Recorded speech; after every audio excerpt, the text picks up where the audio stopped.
காஞ்சிபுரத்துல பல்லவ ராஜா ஒரு கோவில் கட்டினார், கைலாசநாதர் கோவில். அதுக்கு கும்பாபிஷேகம் பண்றதுக்கு ஒரு நாள் குறிப்பிட்டு அதுக்கு வேண்டிய ஏற்பாடுகள்லாம் பண்ணினார்.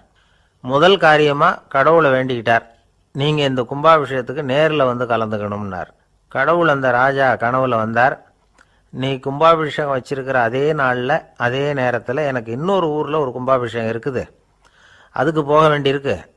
அதாவது திருநின்ற ஊரில் என்னுடைய பக்தர் ஒருத்தர், அவரும் ஒரு கோயில் கட்டி கும்பாபிஷேகம் செய்கிறார், நான் அதுக்கு போக வேண்டியிருக்கு, அதனால் உன்னுடைய தேதியை நீ மாற்றி வச்சுக்கோ அப்படின்னார்.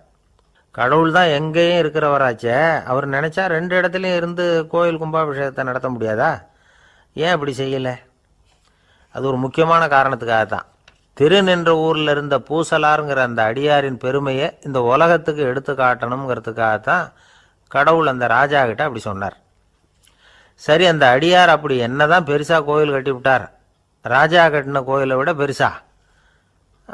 அவர் கட்டினது கருங்கல்லாலேயோ மண்ணாலேயோ மரத்தாலேயோ இல்லை. அவர் கட்டின கோயில் வேற மாதிரி. அது மனசால கட்டின கோயில், மனசுக்குள்ள இருக்கிற கோவில், மனக்கோவில். அந்த அடியார் தன்னோட மனசுக்குள்ள மாசக்கணக்கா ஒவ்வொரு கல்லா சேர்த்து கட்டின கோவில்.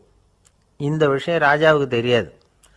அவர் என்ன நினைச்சுட்டாரு, அது நாம கட்டின கற்கோயிலை விட ரொம்ப பெருசா இருக்கும் போல இருக்கு அப்படின்னு நினைச்சுட்டாரு. சரி, அப்பேற்பட்ட அந்த கோயிலை தரிசனம் பண்ணிவிட்டு வருவோம் அப்படின்னு நினைச்சு ராஜா திருநின்ற ஊருக்கு போறார்.